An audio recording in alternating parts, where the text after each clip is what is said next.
Well, good afternoon to everybody. I welcome you to the WBCA and the NABC Coaches Forum. Today, we're talking about summer camp best practices, and really excited to have a great group of coaches here with us.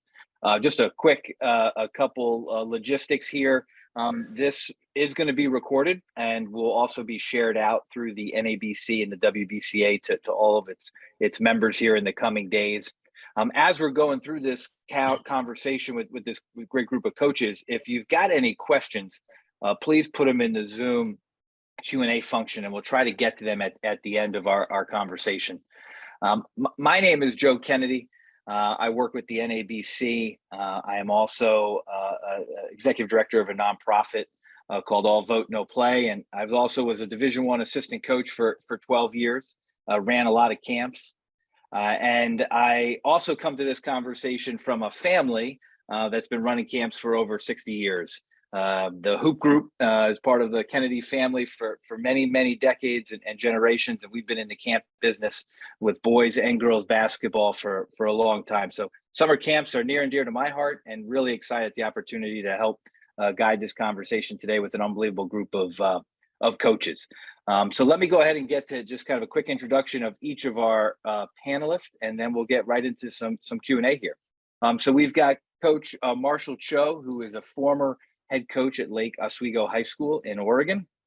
We've got Coach Christy Curry, who's the head women's coach at the University of Alabama. We've got Coach Pat Estep, who's the head basketball coach at Cedarville Division II program.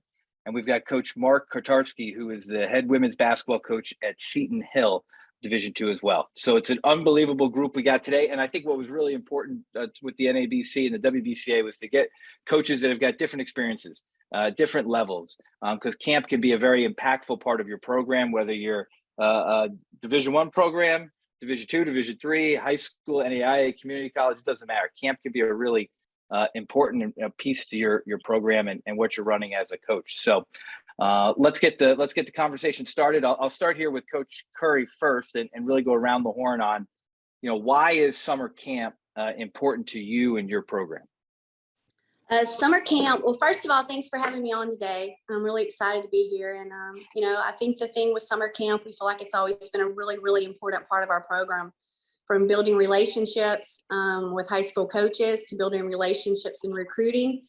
And also just having an opportunity to serve, the game of basketball within our region, and then also within our community. So, we've had a variety of different camps with the elementary age, from our day camp experience that goes from 9 to 4 every day, to, elite camp situations that we do for a day that, a lot of different 26, 27, 28s can really impact our young classes.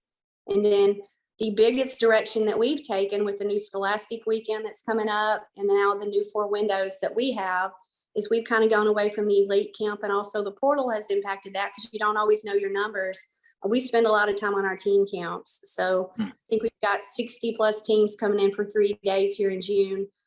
Honestly, it's more with us marketing our program, which directly impacts our fan base. We've built a really strong database at Alabama on the Southeast region, from Georgia to Mississippi to Alabama, to let those coaches know they're welcome to come to practice all during the year, any day that they want.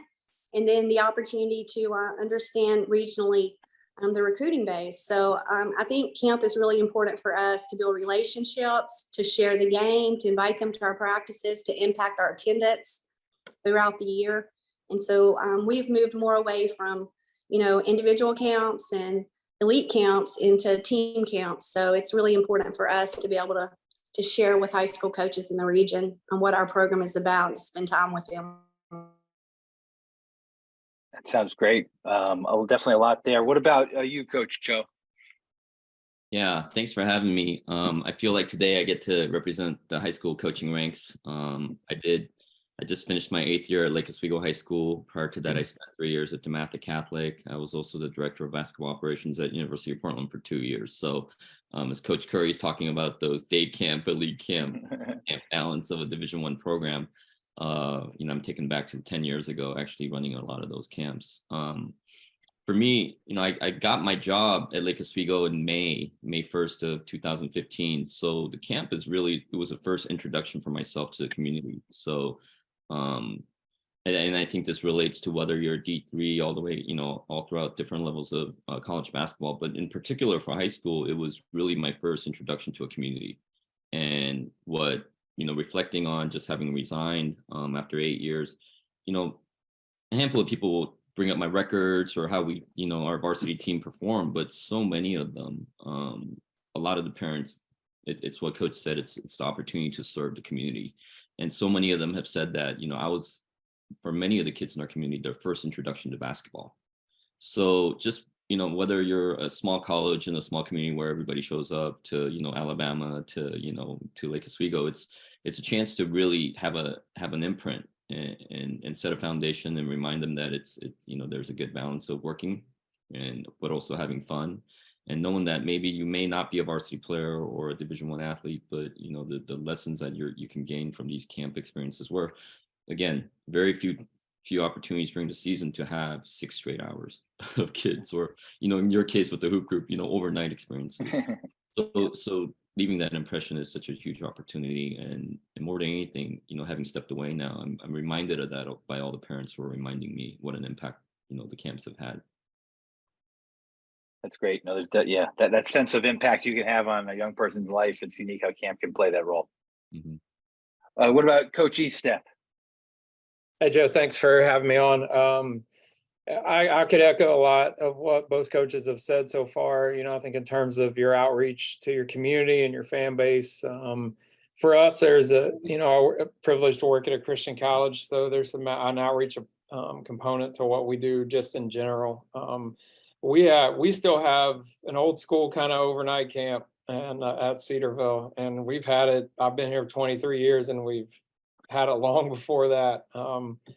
So, it's a good chance we bring all of our players back. We don't have summer access to them. So for us, it's 2 weeks where our guys are around, they're on campus, they're interacting with a lot of our younger fans who come to games, especially at our day camp, which is a lot of younger kids. And then, our overnight camp is junior high to high school. We still have team camp. We have a shooting camp or the league camp. So, and I think one of the things that's true, probably a lot of small colleges, is just it's a pretty necessary component to what you do for your program in terms of your budget. There's an offset there that can help as well, but it's also really big for us, and just in terms of getting our brand of what we do, what we believe, how we approach the game out to a lot of kids. So we enjoy it. It's exhausting. The overnight camp is the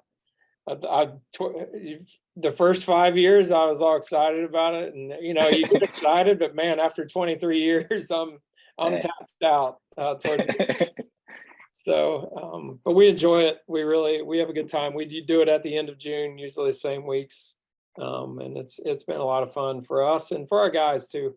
I love it because our guys have to come back and they have to officiate the team camp, so they know how hard that job is. And then they got a coach in the overnight camp, and then they have a whole new respect for what I do. And they always tell me that about halfway through the week, like, man, this is hard. So yeah, but it is a lot of fun for our program. That's great. That's great. No, yeah, the overnight camp requires a different level of stamina and energy there. It's a marathon. Yeah. Go ahead, Coach Kotarski. Yeah, I again echo everybody's thanks, and want to make sure that, especially you, Joe, as an East Coast guy, it's Seton Hill, not Seton Hall. Sure. Every time I see Tony Bozzella, I say, let's play each other so we can just confuse everyone and do it. But I think all the coaches hit the big points with camp. I've been fortunate to just finish my 10th year here. And I would say, looking back in 10 years, we've been able to use camps to fundraise for a 9-day trip to Barcelona. We just went to Puerto Rico here in December. Those are all, by virtue of our camps and the funds that were raised there. We have players on our team that went to our camps, either, a shootout an elite camp or even a day camp that are on our roster. And then, seemingly every game, there's going to be a handful of youth with a t-shirt on. And so I think that when you look at it totality is the impact of camps. And I would just say, I think, we as coaches need to remember what our goal and our purpose is going to shine through. And so we have to make sure that we are still serving these people, like Coach Curry and others mentioned, in the sense of basketball. If we view it as, hey, I'm going to make money off this camp, that's going to come through. If we're viewing it as solely recruiting and trying to get players, that's going to come through.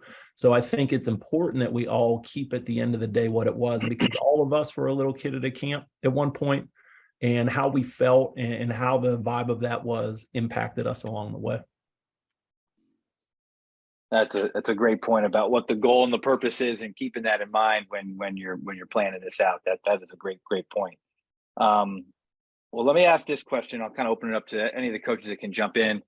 Going back to the hoop group days, one thing kind of drilled into your head, right? You always say you can't have camp without campers, right? You can come up with the greatest schedule in the world, and you can have the greatest drills in the world and the best pizza or t-shirts in America, but if you don't have campers, you can't have a great camp. So if everyone just kind of wants to chime in on what's your philosophy on recruiting campers, on getting kids to sign up and really building out a great camp that starts with that, having great attendance.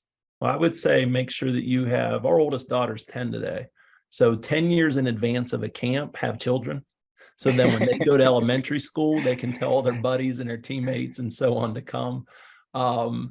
And so that's helped us by having, our camps have grown as our daughters are of that age. I think all the coaches would agree. I mean, it's a little bit everything. We're fortunate with social media, technology to do it. But, our men's coach, his wife has been substitute teaching in a local district. We've got 25 kids from that district, right? I never planned it, but those are the things that help. I have, relatives, everything at the camp. So it's a mixed bag. I think be a little intentional, but also be really, really persistent and don't give up, and always try to turn over the new stone, because you never know where that'll come from. I think Mark hit it on the head there. I have two daughters, 19 and 21. So that definitely, as far as high school teams, elite camp, their summer program that they were with, I mean, it impacted for sure. So happy birthday, but enjoy that age because it flies by. Thank and then you. you kind of run out of the camp marketing opportunities. But, I think with us, it's been about, when we first got to Alabama, it was more about developing a local middle school, elementary, high school, para, any basketball program we ran across, that relationship as far as developing that contact list. And that was me as much as my staff. I mean, anybody I met, anybody I saw, anything I read, we were just reaching out to build relationships.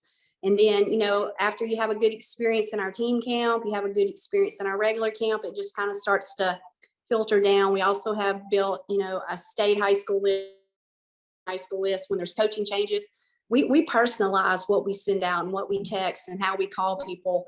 We also built an Alabama Camps Twitter that just is Alabama women's basketball. So we would reach out and direct message and try to build our followers, right? So we could constantly update throughout the year, and we'll constantly send them opportunities to come to practice. Might be a cool quote, might just, hey coach, if you need something on the game of basketball, if you have a question on something, don't hesitate to reach out. I try to make myself personable and give them my cell phone. So we just try to, again, build relationships like that. That's one way we've really built our camps, which filters down to every age and elite camp. I think the relationship piece is big, and then Coach Curry, I think you hit on it, and Mark, you did too, but it's also the product that you put out there. A lot of them, when you start new camps or new ideas, we've done some different things with team camps. You're really trying to help coaches. Sometimes you get to recruit from there, and other times there's not a lot of kids for you to recruit from. So you're really, for us, a lot of times maybe it's small Christian schools that are coming to our camp. So we're just trying to help those coaches. So we don't just play games now at our team camp. We actually do clinics, and we put them through practice drills in the evenings, and you tweak some things to try and help those programs out. And then your overnight camp is just, I want those kids exhausted when they leave. And it's one of those things where it's hard enough that it's, the little ones are visiting the trainer too often or whatever, but when they leave and they fall asleep 20 minutes after they get out of here, about a day or two later, like, man, that was fun. It was hard, but it was fun. And I think the product is what you got to really convince your staff and your players who are helping you work, or whoever's helping, that no matter how small this is, we're going to make it the best camp they can come to. And eventually that starts to grow, because word of mouth is probably, especially for us, we're in the middle of a cornfield in Ohio. Like, I don't have a city to reach out to. We have kids that come from Pennsylvania and Michigan to our camp. So I think it's the product, and it's the word of mouth, and it's the consistency of what you're delivering every year that also helps in that as well. I know you mentioned about the clinic. That's something that I've had a chance to be blessed to watch, Nate Oates and how he runs his operations. And, this year for the first time, we're taking the lunch break time and we're doing a team workout in front of the entire camp. Yeah, that's great. And so we're going to see, but he's done a really good job. And so it's kind of a mini clinic for the day, right? But I love your idea at the nighttime. So I think it's the more that you can send them home with some knowledge and some different ideas, I think that they love that as well, just beyond playing games on our court and on our campus. I'm thinking about how the lessons learned from the last 8 years in high school relates to today's director of ops. Hopefully, out of the 212, there's ops folks who are doing the Lord's work tuned in. The relationship piece is so huge that resonates with me, having been a former college guy. And what Coach Kotarski said about like your purpose for these camps. Like, if I'm being real with you, I remember even 10 years ago thinking the margins that we made on the team camps were so small, and the margins that you make on the day camps are, again, so much easier. and it's more in my pocket or the video guy's pocket, and it's the other the local high school coaches who want to work your college Division I camps and whatnot. But I do remember some of the things that we did well at Portland was we would sometimes have clinics during the course of the year. So it will be a winter break clinic, or it would be a spring break, and you talk about the coaches clinics and having those relationships you can lean on when you're trying to recruit campers. And then having tried to run my high school program similar to the things that I've learned, in college, any chance that we had to get our kids in the gym, we were doing it. So it could be something simple as parent-teacher conference day clinics. It ends up like in Lake Oswego, a lot of, it's 2 days now. I don't know where, back in the day it used to be, in and out, but now it's stretched over 2 days. So my staff and I would go and rent out a local elementary school and run camps that way. So I think about, D3 guys or JUCO guys that are out there, like maybe that's a way to just, again, continue to have a presence so that you're relevant, not just when the summer rush comes to get the kids, but like we're talking about, just having that database all throughout the year. But also, really, you want to see them more than once a summer. And I think, especially for high school, I think about that a lot, just having an impact, not just in the months of June and July and August, but, seeing them in September, seeing them in April, and it leads into a fuller camp experience. That's it. A lot of great points there. And I think certainly the idea of, you don't want it to just be, okay, it's the end of May, we got to go find campers and let's try to pull together camp, right? It's got to be, I think, part of your program as you're thinking about your program throughout the course of the year, that camp's a topic that you're talking about in the late fall and in the winter, and where are those moments that we could potentially engage the community and start talking about camp, whether that's at games or going out in the community, or like you were just talking about, Marshall, taking advantage of a time when parents are coming to you and putting together a clinic or a winter clinic. That's some great stuff to kind of keep camp top of mind for people. People have got a lot of choices in the summer where they want to go and spend their time and money, and how do you elevate your camp to be a priority for a family is certainly important. Thinking through just some of the best practices that you all have been through, I always, a topic that comes up is, who do you hire for your staff, and how do you prioritize that? What are you looking for in building out your own staff for, your weeks of camp, whether it's your own players that you're engaging, whether it's other athletes in the department, other coaches in the community, et cetera. It would be great to get some of best practices and thoughts about building out your staff for camp. I'll go ahead and start. Yeah, I'm go sorry, ahead. Coach No, Curry. coach. All right. No, you go. Like I said earlier, we start with our players, you know, and we'll have some that just can't make it back. They have an internship, or we got a couple international guys. I'm not going to ask them to spend $1,500 on a flight, and I'm going to pay them $500 for a week or whatever it is. But, you know, so we start there, and then we will have some former coaches, former players come back. That's typically where we go. And then every once in a while, a parent who's a coach, you know, that's what my dad did, so that when he was a high school coach, I could go to camps, you know, as he went and worked them. And there's a trade-off. So ours always starts with our players first, so we can get them back for a couple weeks in the summer. I think it's around the same for us. Always our players. I think it's a great experience and opportunity for them. I think it's a lot of those young ladies have an interest in the basketball world as is, or possibly coaching. So it's an opportunity for them to give back to community. You know, to me, that helps make camp when we make sure our players are around and visible. That's really an important piece of it, I feel like, because you don't want them to come to Alabama and never see our players. So as much as our kids can work around their class times, but our staff, I mean, all of our staff's involved. You'll see me every single day. You'll see me out working it. I think that's important. I don't think it's important to just have just my assistants or my GAs or my staff work. I think it's just as important for me to be visible and around camp. So we all jump in, a real blue collar, and build, again, I think that helps camp market it in the future. And then we'll hire local high school coaches or former GAs or coaches that want to come in and just help for the summer. So I think a combination of what Pat was saying. Oh, I know for us, on top of what the coaches said, you know, we've been fortunate the last few summers to have some non-basketball players on campus looking to do whether internships, things like that. You know, I think Pat had mentioned Division II, we have no summer access, but there's a handful that hang around. So we've been able to get some football players to help with camp. And I think that's good because it also allows different perspectives to come in. And I think too, as we're looking at campers, you know, it's important that we give them different perspectives along the way. Western PA is certainly not Southern California in terms of diversity. So for us to have people that might look a little different, have a different perspective, males, females, all of that, I think can also be really beneficial because, you know, we always have to remind ourselves here, there are young people coming to our camps this summer that it's their first time on a college campus.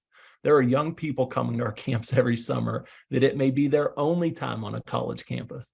So if they can get a reflective experience or, you know, of what they may run into, I think we also owe that as well. And so we try to take that into consideration as best we can as well. I do want to go back to one thing we feel like has really helped to grow ours is after each and every team and coach leaves our campus, there won't be one that I don't walk up and shake their hand and say, hi, thank you for coming. And then we'll always try to get everyone in our main arena to play. I know that's difficult, but we always try and do that. And then also I drop everybody a handwritten note with my card, just saying, hey, thanks for coming. We want to see you back at our games. We want you to call us, come to practice. So I think just being as personal as you can be, and I don't mean to go back to what you were talking about earlier, but I meant to mention that. I think that's important that they hear from me. Thank you. We want to grow the game, and how can we help and serve? That personal touch is really important, you know, again, especially because families have got competing, you know, options out there. So that when there's a connection there for especially their children, they have a great experience and there's a personal connection, they're much more likely to be a camper that comes back again and again. Marshall, did you want to add anything on staffing or anything coaching wise? Everything the coaches said were on point. Who do you hire? You know, it's reflecting back. I hire student managers. So whatever next camp I'm doing, if there's, you know, folks tuned in, I mean, I've had phenomenal student managers when I was at University of Portland, and then when I got the job just down the street here in Lake Oswego in the suburbs, they were my first calls, really. And they could, you know, the players, you know, I know that's a hit or miss, coaches, let's be real. Like there's some players that, you know, you're dragging to the gym and, you know, telling it's one thing for them to be really good players, but the coaching piece, the servant aspect of it is such a different ball game. But yeah, I generally, you know, who do I look for? I had a lot of people reach out to me and say, hey, I'd love to be on your varsity coaching staff. And, I think back to my own journey and say, hey, I started as a 7th and 8th grade coach. So please come and serve for a couple of years in our youth program. Let me check you out. And if you're, and same thing with the camps. If there's people who want to come join our staff, I usually find myself sending them either to our youth program or to our camp first. If you can coach a 7th grader how to pivot and shoot and all that, then you can translate those skills to high school and college. Those are great points, and a good plug in there for student managers, right? They do an unbelievable job, and camp is certainly one of those.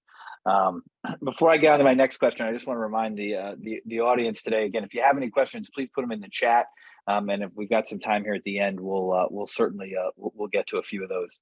One thing I was thinking about is you're kind of building up to actually running camp, right? You gotta get your campers, you gotta hire your staff.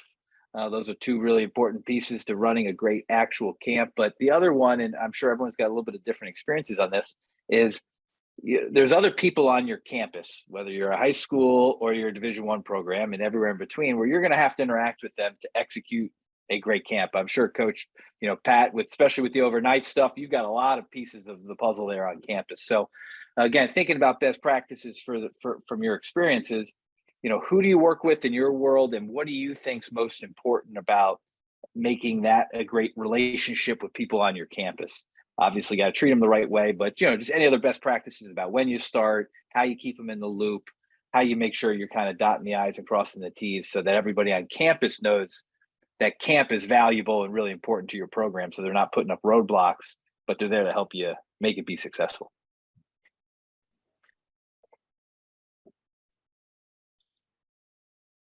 Well, I feel like, across our campus, there are different camps and policies within the university window. We're not independent from the university. So from the compliance area to the business office to facilities, especially our director of operations works closely with all of those areas. So, again, at the end of camp, writing them a note, dropping them a free camp t-shirt by, just making sure that we thank those folks, because as y'all mentioned earlier, I've been doing this for 30 years now. And back in the day at Louisiana Tech, we'd work 21 straight days and it was all overnight. And I think 98% of those campers became, probably Louisiana Tech students. And that's the same thing. This is the first opportunity, even from within our state, that sometimes young women have the opportunity to step foot on our campus. And little boys and girls are able to step foot at Alabama, even within our community sometimes. So I think that it's, again, the front door at our university, and I feel like our department does a really good job of working with us, but we always want to extend early communication, often communication, and a thank you at the end of camp just for their support. Yeah, you can't underestimate free t-shirts. Anyone who touches camp gets a free t-shirt. That's for sure. Powerful. Yeah. Powerful. It's a little thing makes a big difference, right? Yeah. We're a lot of the same things. We actually have a campus experience department here because there's a lot of groups that use our camp in the summer.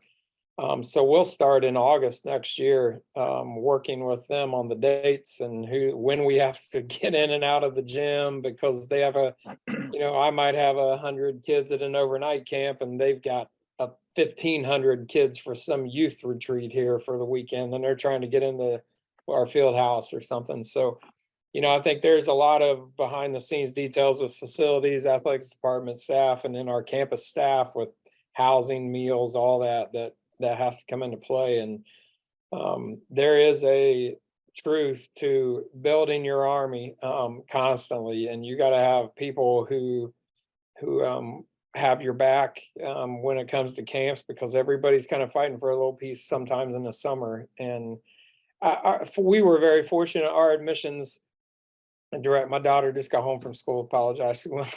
No, our admissions director would tell you that our admissions director would tell you one of the greatest, I think Coach Curry just said it, one of the greatest admissions tools that they have in terms of percentage of kids that show up on campus and come in the door as a student was athletic camps.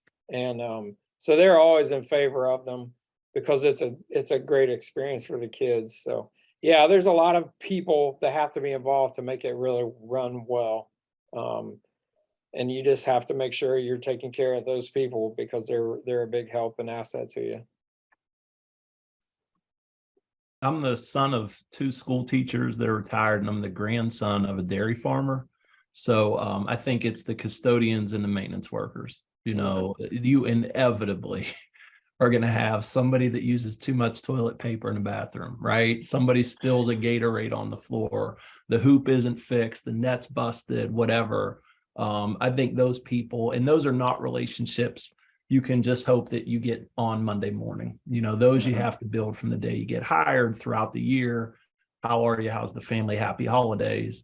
And then not be afraid to roll your own sleeves up. But I think those ones are the ones in the moment that are really going to help, you know, the camp and just the experience go well. Coming on that point of teachers, you know, as a high school coach, generally you're not running across other, you know, programs and sharing that facilities as much as the college coaches are doing. But I know one of the things that we did well here is just getting the word out that for any of the teachers, any of the people in the administration, district office, anybody in the district, you know, they could send their kids to camp for free. So, you know, again, teachers don't make that much money, but just that little shot in the arm, you know, goes a long way in terms of showing your appreciation. If you can afford it, right, on your campus. I don't know if coaches on here do that for professors or, you know, I'm sure there's different policies in different athletic departments. But for myself, especially, we would run that camp that first week out of school. So a lot of teachers are still closing up their classrooms, cleaning things up, organizing, and just to give them a chance to drop their kids off. They're back in their classroom working, come back and pick up their kid at noon. I mean, that goes a long way for the regular school year. And then the only other thing I can really think about, it was more of a perk, you know, is again, comes back to relationships. You know, I've had a lot of friends who are trainers of NBA players here in town with the Blazers. So sometimes it could be an inconvenience, but I'll stick, you know, not to name drop, but we've had Damian Lillard workout, CJ McCollum coming to the gym workout, and that's the perk of being in a bigger city like this. But somebody who's, you know, a bigger name in the community, you know, if I can leverage that relationship to have them work out, sometimes I'll have the kids peek in, you know, even if the doors are closed, they could see and get that excitement. And on occasion, you know, they'll come and speak to the campers. So that was always a win-win for me. That's great to have that, you know, building those relationships and having it be unique for your program is definitely, you know, important. Thinking a little bit now about kind of building out what camp looks like from your best practices. Let's start with day camp. You know, thinking about some of our younger campers, you know, as you're building out your schedule and you're kind of thinking about, okay, what do we want to accomplish in this week that we have the campers there with that younger group, just kind of around the horn of, all right, is there anything that jumps out at you to say, this is really important, that this is our goal for the week, this is what we want those young campers to come away from as we're building out the schedule? Is it an emphasis on stations, because you really want them to leave with a few key fundamental you know, skills? Is it just the joy of the game? So being creative around different games to come up with where they're still working on their fundamentals, but it's all about you know, just kind of the joy of having a ball in your hands. Is it playing games? Because we know, gosh, at camp, kids love to know what the standings are in the Western Conference at any given time of the week. So just kind of around the horn on specific to day camp, and then we'll come back to kind of recruiting or elite camp opportunities. But do you have a goal? If you're building your schedule, what do you really want those young campers to walk away with from a basketball perspective? I think for us, our day camp is a lot of, you know, it's second grade, sometimes some first graders in there up through sixth grade. So I just want them to fall in love with the game primarily. And we're going to teach you know, basic skills, but we want them to have a blast. And when we first started, just a few years ago, we started it back up, and my assistant and my assistant's, I think he's 65 or 63, and we were herding cats for about 4 days. Those kids had a blast. We took them to our cafeteria. That was most of the time. Day camp is kind of 9 to noon, and you cut the meal out. And those kids would pound ice cream pop and everything the mom would let them eat. And then we'd bring it back in the gym and try and take them into our locker room. And it was, but we had themes every day. You know, there's Jersey Day, there's old school day. I wanted them to just have a blast playing basketball for that week. And that's what we still do that. I don't know that we're doing the meals this week, man. That was 70 kids in the cafeteria with a whole nother group that are without their parents was a little wild. So, but it was a lot of fun, and for us, it was mainly just trying to teach them some basic skills, but also just help them fall in love with basketball. I think, we as coaches, I don't know why we forget this even for the college age kids, but if they can leave smiling and sweaty after workout, they've done well. I know with our daughters, you pick them up and they're sweaty and smiling and laughing, then it's been a good day. So I think the way you end is really, really important as you do that. I think, that really impacts them, and their parents are picking them up at that time. The grandparents are picking them up. So if they see some energy at the end, that gives them a good sense of it. I think another thing that's really subtle, but make sure that person matters. Make sure that you're saying their name throughout the week. Make sure that your counselors know their name and others know their name, because I think as much as they may like the game, them feeling like they mattered and they were noticed over the course of those days, are little things. We could sit here all day and talk about, they pivot this way, left hand, right hand dribble. But I think the overall sentiment of how a day feels and them feeling like they mattered and were important, I think those are really important things. Yeah, I mean, I have to echo from, them leaving and just being excited every day and just to feel great about the game. And, from crazy hair today to crazy sock day to, us getting to know each and every one of them and getting to know their name and just the communication. One thing that we do, as much fun as we have every single day, I'll always have parents say, hey, can you, there for a while, it's like, could you send me that ball handling routine you taught them? And so we try to build a little, folder. It has women's basketball on the front, send it home with them with a few basic drills. And then we'll have picture day where we'll go print the pics at CVS, and I'll put Roll Tide and personalize it for them and send that home in their folder. And obviously account basketball, but we just leave them. We want them to leave here wanting to go back and work on the little things too when they get home and just have fun with the game. So that's something that we've started doing a little bit with a little folder that an account certificate that we just create. It doesn't cost much of nothing, but just some things that we can do to send them home at the very last day. And then we'll have a camper day back during the season where we get all their information and tell them they get free entry. Wear your camp t-shirt. So I mean, just try to not just be for 4 days or a week, whatever days you run it through, Monday through Thursday, Monday through Friday, but how can we continue to communicate? Man, I wish I would have had this call like 4 yeyears ago, Coach. I would have midweek photo print trick. That's a clutch Simple. move. Yeah, it's really simple though, really, really simple. Put a little backdrop up, have a couple of your players jump in there with you. Yeah. Sometimes we've had Big Al come by, our mascot, just something simple, especially for the little ones. Yeah. I think about as I'm hearing all of this, trying to make it matter for not just for the kids, but for the parents. So, for the camp was such a big part for me, again, I say this on my first intro to the community, it was a chance to establish my culture in the program. And we have 3 key words that we live by, like the first 5 years, and it was courage, presence, and trust. So that was actually established really during the course of the summer weeks. And, we typically in high school, you have your June ball. So now, I mean, there were days when I was seeing my high school guys that I just met in the program from we would do an 8 o'clock breakfast club. So high school guys are working out from 8 to 9. And then you get to camp from 9 to 12. And we would have a 9 to 3 as well. So how we would structure it is like, a lot of the babysitting or the younger kids, they would go. So that 9 to 12 is really that fun time, right? And then what you get is you get the 9 to 3 crowd.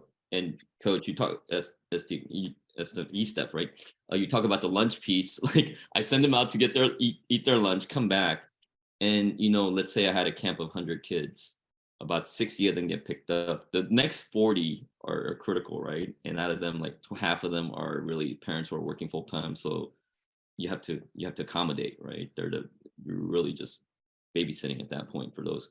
And then you get to 20 who are super serious about it. They want to be at a camp for 6 hours a day. So accommodating them that way, I think knowing your consumers or customers, or again, campers or players, you should adjust accordingly. And then I think I reflect on the best thing that I ever did was I'm sure we all do this, I would have a quote of the day. And this is something I, took from Coach, Showalter with the junior national team for USA basketball. We would have mind candies, right? So we would give a quote of the day, and that would really I would use that as a carrot, say, hey, if you could remember this quote and recite it to us in the next morning, then you get a chance to play for money. Like we had our camp tradition was get your money. So it's a play on my name, just kind of, being okay, like, poking fun at myself, or, letting them know that I'm not always the serious coach that they see on this, varsity sidelines. So get your money was the one-on-one game that they would get to, pick a camp coach, and, they would get $1 from me. And that's a big deal, right? But the hook with that was always, I would challenge the kids at the end of the day. They have to, when they get in the car with their parents, they have to tell the parents what they learned from camp. And what I started to realize was that was the impact and the presence that I was having beyond those hours, is the parents writing back and say, hey, that quote you just gave us, inch by inch, life's a cinch, yard by yard, life is hard. We talked about it at dinner table. And that kind of loyalty and connection to the community, that helped me kind of build a camp, almost like a following, over the course of the 8 years. But really, I started to think about how do we extend, because the parents don't get to see, right, what we do. So just for them to have a sense that, like, wow, this is a camp that's a little bit different than your average camp. It helped, build that loyalty over the years. I would follow up, Marshall. I think 2 other opportunities we have, like, the warm-ups. Explain to them the importance of warm-up. It's not just yank on a couple, muscles in your body, like actually get going and why that's important. Before lunch, talk to them a little bit about nutrition, what is good in their body and not. Inevitably, they will come up with combinations of food that have never been seen on any cooking show ever. But let's try our best to try to feed that stuff into them, because we know they may not immediately show that they learned it, but somewhere down the line they will. And those are all opportunities for us. It's interesting. Two of the coaches here, you mentioned knowing all the kids' names, and I think that was something I wanted to elevate up as from my own experiences. I thought that's so valuable, right? You showing that kid has a sense of young man or woman of worth in that moment, that their coach knows their name, not just, hey, blue shorts, come over here, right? So making sure your coaching staff knows how important that is on day one. And then also, Coach Curry, you made me think about throughout the course of the year, I remember we would try to, hey, if the marketing team didn't use all those Bob Cousy bobbleheads, can we grab those? Because then that could be a trophy at camp, right? That didn't cost us anything out of our trophy, out of our budget, but we gave a little extra something to the kids. Or if there's a, printing out a certificate doesn't take a ton to really make them feel, enjoy it, have fun, but there's also some real value there, especially if they've accomplished something. You're really celebrating that, but a nice way to really elevate that experience up for them. I want to just real quickly piggyback. That was about kids. A lot of camp, in addition to serving the community from like a community outreach perspective, camp is a way to bring in money for your budget, which is important. But we've also touched on a little bit early on, it can also be used for recruiting, right? That this could be a way. And now obviously the calendar is always changing and the rules are always changing, but whether it's team camp, whether it's elite camp, whether it's getting young prospects on your campus with your players, with your staff, as a way to just not sell your program, but also a way to one thing we always loved was it was a way to evaluate the recruits, right? It's a way to say, can they take coaching? If we say something, can they go to that spot on the floor and listen? Can they follow instruction the right way? And I always thought that was really valuable to find out who's coachable, because you get to coach them. You can't coach them during an AAU game. You can't coach them during when they're playing with their high school teams, but you can when you have them at camp. So real quickly, just did it, any kind of perspective on how camp can be and how you utilize camp as a recruiting tool for your program? Well, that's both ways, Joe. That's not just us coaching them. That's them being coached by us. And I think we have to remember that it's not just us evaluating them, it's them evaluating us. And both of those are important in the recruitment process, Mhm. you know, because they have to get a full sense of who we are, who our players are, who our university is. And I think as coaches, we cannot just think of it as a one-way thing. You know, I know when we talk to players about our college skills clinic, that's one of the big things we present is, hey, you get a chance to see us for 5 hours. You know, am I the funny guy with jokes and curly hair, or do I crack at some point during the day, right? Like, you're going to find that out. And so I think that's very valuable both ways that we do that. Great point. I think piggybacking off of that, what we added to our elite camp, which is kind of one of the main ones we would recruit out of. We added the campus tour, and I actually lead it. I'm not at Alabama, but we have 5,000 students. It's so we're walking them around and showing them, what we're about, talking to them about what we're about. I think that's a key piece. And then there's also the aspect of trying to do some eval in that setting where it's not just games. One year I took every group, every team we had, and we did time and score stuff. I wanted to see if they could come out of a timeout and run something, just to test their basketball IQ, at least their ability to process stuff quick. So we did that at elite camp. We would throw drills at them and not give them necessarily all the details and see who leads, like see who steps up and takes charge. I think there's aspects that you're looking at that are beyond how well a kid can put a basketball in a hoop. You're looking for some of the intangibles in those settings. So you got to create a camp environment that you can pull those out of.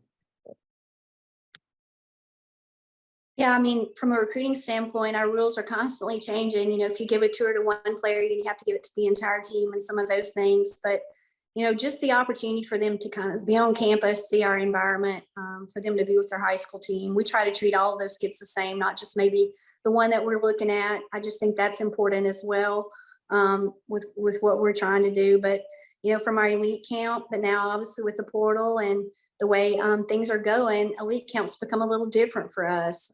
So we actually aren't even doing one this summer because of our numbers. So it's a year by year thing with that and how it can impact recruiting. But we have a lot of high school programs that, have players that we're recruiting that do come to camp, and we get a chance to see them play within their high school environment, to me, which is the most important because they're with them the majority of the time compared to the summer programs. So it's a positive for us. I know you mentioned something a little bit ago about, special situations. I mean, we've tried to do an overtime tournament within our team camp, time and score in a short amount of time, and they can sign up for that, and then we play it out. So that's been a lot of fun too, to add to that camp, which I know isn't exactly the question, but triggered my thoughts on that. We ran those at University of Portland as well. Joe, just so you know, I worked for Coach Revenant for 2 years, and Mike Wolf is an old friend, so we would have those overtime games. Yeah. And my first weekend as a D1 coaching staff member, that overtime tournament, Coach Curry, like at UP, it went into like midnight, and I had run day camp all day. We rolled right into team camp, and I was like, what are we doing? I thought it was the initiation process that I had to live through. But just having been on the high school end, I cannot emphasize enough how these elite camps and team camps are so important in terms of us finding out which program we want to send our kids to. Like Coach Kurtarski, you're like right on point. And I think a lot of the reflecting on those times, this is no offense to the D1 programs in our region, but the D2 programs ran it the best to me because they had these coaches were really working to recruit the kids, and they had a presence that we got to really know the staff when we went on campus, and it wasn't just 8 games in the weekend. I don't know how many people that are participating today are on the D3 staff, but we're a small suburban high school. We don't have a lot of D1 kids. For the D3 players that are on my roster, oftentimes I'll tell them, like, maybe you're deciding between spending $3,000-$4,000 for an AAU experience from April, May, and July versus you shop yourself. You pick out, and if you want, pick a D1 elite camp, pick a D2 elite camp, pick a D3, and go to those places and find out and come back and tell me what you've seen. Can you compete at those levels? So just from this flip side, for a lot of the coaches tuned in, your elite camps are, for those of us who are paying attention from the high school level, it's critical for, for us too, to find out where we want to send our players. We got a question or two from the chat here that touches on technology. So I'm going to ask it just, kind of around the horn here again, kind of two pieces. One is, do you use technology and what do you use in terms of software for kind of executing your website or your signups? And then also, Coach Curry, you had mentioned, your specific camp Twitter handle. Like, do you utilize social media or kind of any other technology to just enhance recruitment, enhance the camp experience, and then even just on the back end, some of the logistics that make camp a little bit easier? Well, we definitely use the social media in so many aspects, whether it's recruiting and me constantly on the social media to like and retweet. I mean, I probably spend 75% of my time, on social media for recruiting every single day, and also have someone that helps me with that with our recruiting ops. But I think with camp and just with promoting your program, I mean, that's the face of your program. So how we present ourselves with the social media, the Instagram, the Twitter, even the Facebook, there's certain age groups, right, that you're touching with all of those, because they're all in a different range. But, we build those graphics in our office, and work really hard to spend time on our summer camp Twitter. We found Twitter with high school coaches has been more effective than Facebook or Instagram, but we're also putting all of our dates and times and information out on all of our own different social media sites.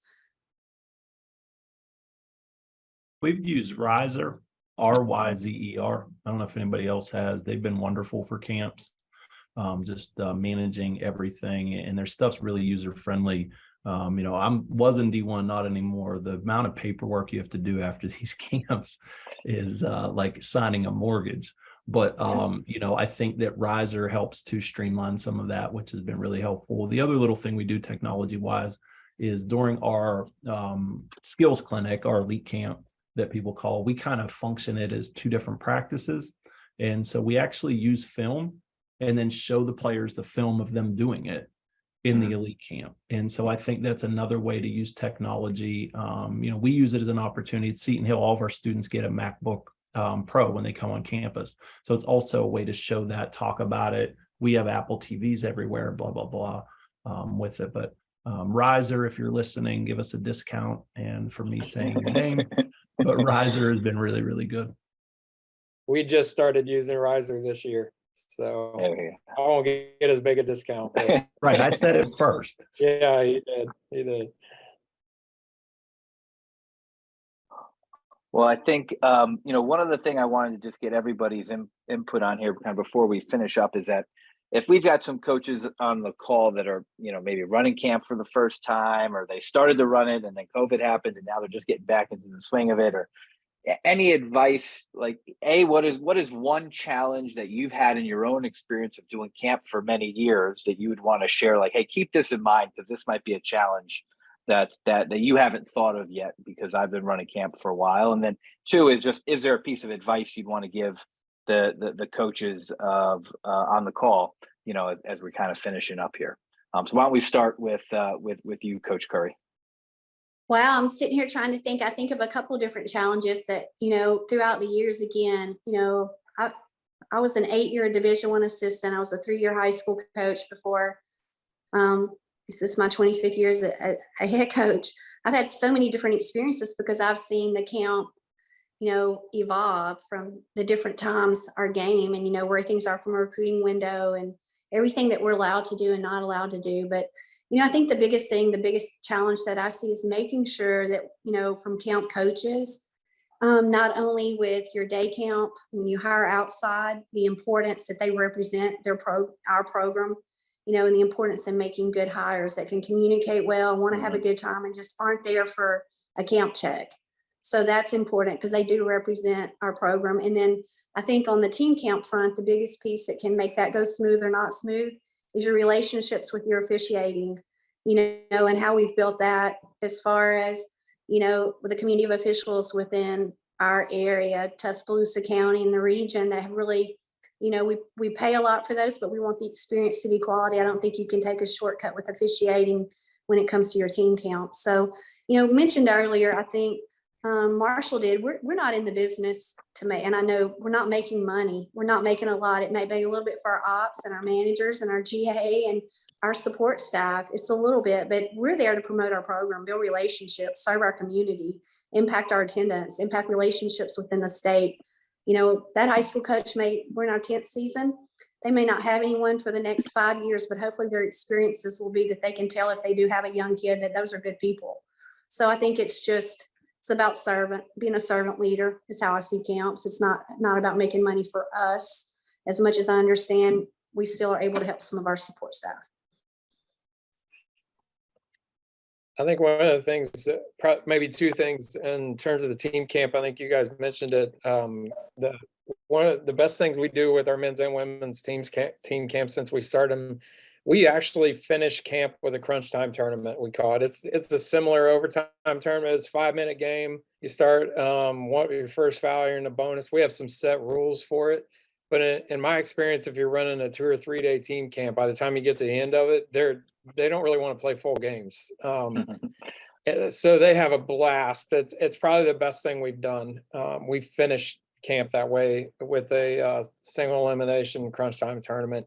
And then our overnight camp, one of the things that we did, I'd had to do it as an assistant because I remember my first year running camp, I was running the camp with my boss, and there's only 2 of us at the NAI level at the time. And I was coaching teams in the camp. I was like, this is nuts. I can't. So he let me kind of organize camp.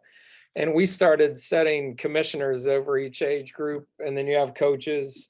And then as your staff, you have more freedom to roam around. And, we do the big camp talks or we do things, but we're out throughout the day. So I just think organizationally, if you can create some things that free you up to be talking to people throughout the day a lot more, and then have the big sessions where maybe you teach on a topic or something versus just chasing your tail because you're doing too many things, especially as a young assistant. That was really helpful for us. Both those aspects were.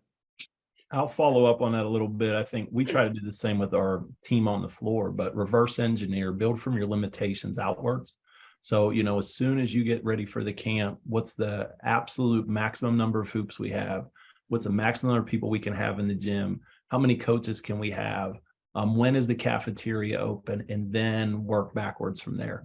I think that really helps kind of set the guardrails, so that where the camp ends up and goes. And then, ultimately, like I said earlier, there's going to be something that goes wrong. It's like everybody's wedding day. There's something that goes wrong on the wedding day. Just how are you ready to react to that? Do you have sort of some contingencies in place? Like, hey, head coach takes them here, or head coach deals with a parent or whatever it is, to just sort of have that in mind. This is, I guess, more for, thinking about how most of the audience are in the college ranks could really, connect between the high school communities there. The best camps that I attended, as a coach the last 8 years, they're the ones where I got to know the coaching staff. I got to kind of get a feel for the community that they're building, and it was really a respite. So I think, especially in the months of June, high school coach, that's a big month for us, right? And even for myself, reflecting on it, last summer we ran 5 camps, so that's quite a bit for a high school program. And I wonder if that was overkill, or if that was kind of pushing myself towards burnout. But just really, the camp should be something that feeds back into your coaching soul. It's a place where you're supposed to be reminded of your purpose. And likewise, for on your campus, for the elite camps and team camps, how the challenge, I guess, to the audience is how can you make that a memorable experience for the coaches who are also stepping onto your campus as well?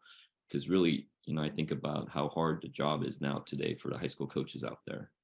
And if just many, and some of them may have, obviously ambitions to coach at the collegiate level, but if it's a place you're running camps where high school coaches can come and be reminded of, our standards, our excellence, and our pursuit, then I think it would help our community quite a bit. Well, I think it's a great reminder that the goal, keeping in mind that goal and purpose of camp to serve others, to connect with the community, and ultimately have fun. It's basketball camp. Everyone should be having fun and enjoying this. It is May 24th, so I know camp is around the corner for the 4 panelists on the call, but also for a lot of the coaches that are on this Zoom. So best of luck to everybody who's got camp coming around the corner. Make sure all the balls are inflated and you got all your nets and you got your checklist ready to get through that.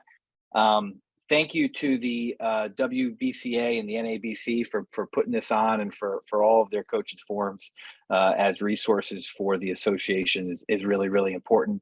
A big thank you to the 4 panelists today for taking time out of your busy schedules to help have this conversation, and definitely grateful for everybody who tuned in. So thank you guys so much. Best of luck with everything in the coming months.